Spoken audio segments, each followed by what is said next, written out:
In this video, I am going to show you the working of Kubernetes MCP server. So this is the link, GitHub link of Kubernetes MCP server. Here you can see it is having the MIT license, which is permissive license. And here you can see 995 stars. These many people are watching and 166 folks and so on. So this is the popular Kubernetes MCQ server. So let's see how to use this.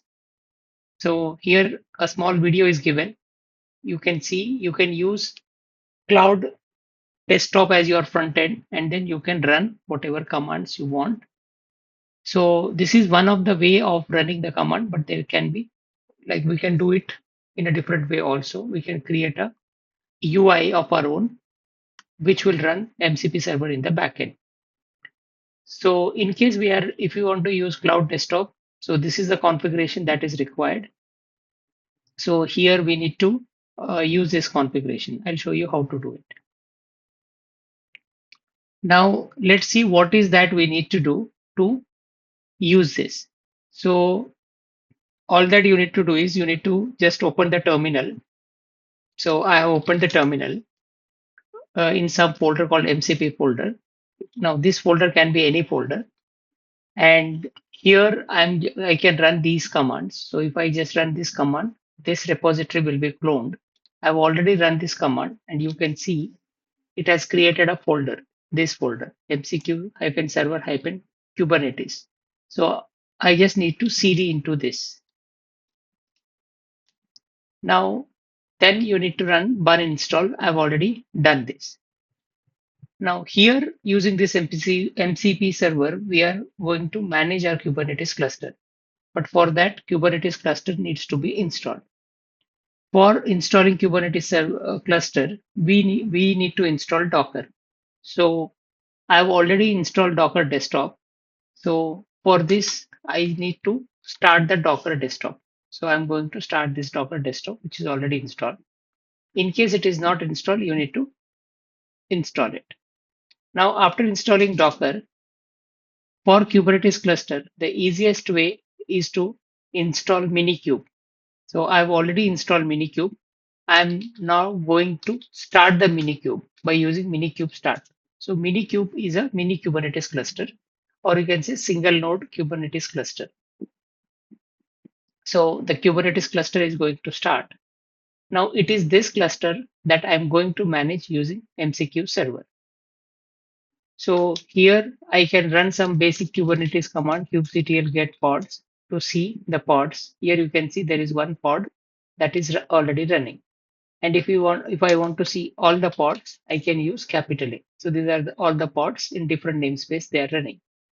Now I want to use this MCP server to control this cluster. So I'll go back to this one, just simple 3-step. Now a bun needs to be installed to use this. So for installing that, you just need to click on this link. This will open.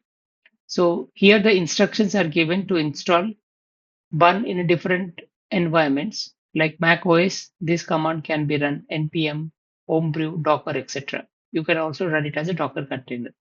Now here, since I'm using Mac, I have run this command. So this is already done. Bun is already installed. Now these steps are completed. So now what I need to do is I need to copy this one into the cloud desktop configuration. So I'll show you how to do this. So I've already installed a cloud desktop. This is my cloud desktop. And here you need to go into, in this name, you can go into settings. Under setting, you need to go to developer. So here you have the MCP servers already available. If you have already created, if you have not created, this is going to be blank. Now here I will just click on this edit config, and this I can open it in any editor.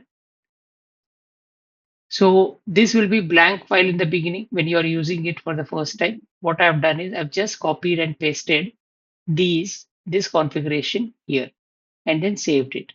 So after saving it in cloud, if I see, I will see the MCP server here. Okay, so here this is MCP server. Now, in order to use this cloud desktop for controlling this Kubernetes cluster, I need to create a new chat. So in this new chat, you can see here some setting like icon is there. If I just click here, you can see a Kubernetes MCP server is already there. So in case I want to disable it, can disable it by just doing like this.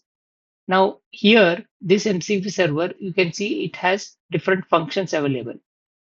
If I click on this, you can see uh, all those functions which are available in this MCP server are kubectl get, describe, apply, delete, create, log, scale, patch, rollout, and so on.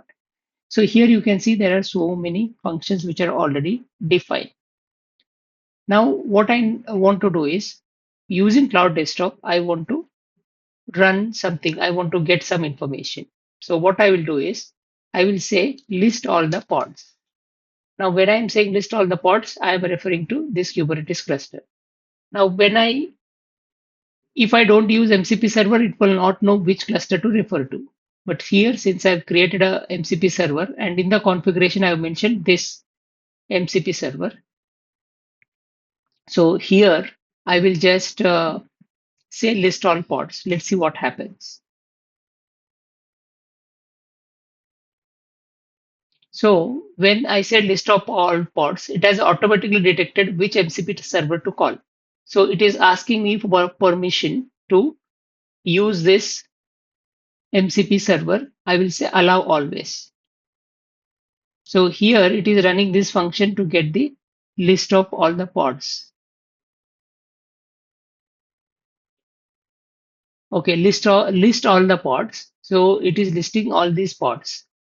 Now, in case I want to, you can see this is the same list. Okay, so I would say list all the pods in tabular format.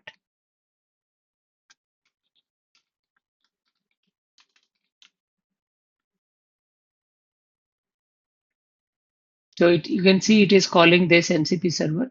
You can see it is giving in a proper tabular format. Now I can say I want all the pods in default namespace. List the pods in default namespace.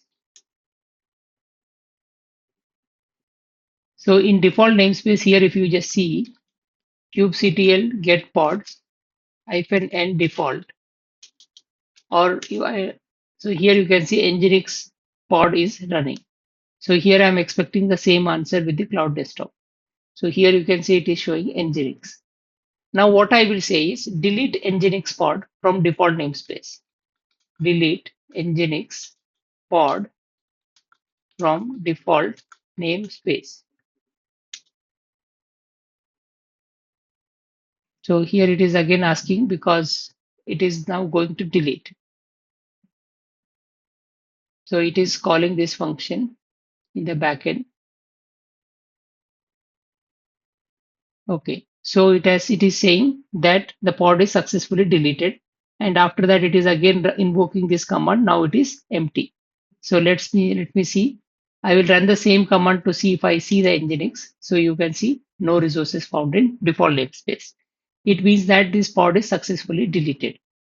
Now, if I want, I can create the pod also. So I will say create a pod. I can just give some example. Okay, create any sample pod for namespace. So let's see what sample pod it creates. So I will say allow always.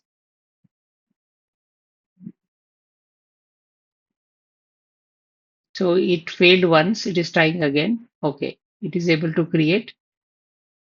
Okay, let's see what it has created. See, it has created a sample Nginx pod. So you can see the same thing here. You can see sample Nginx pod. So like this, you can try with like create namespace, delete namespace, checking the logs, and doing anything and everything related to Kubernetes. So this is a very good MCP server that can take all the heavy lifting and we can just give a plain English prompts to get anything done by the Kubernetes cluster. Thank you.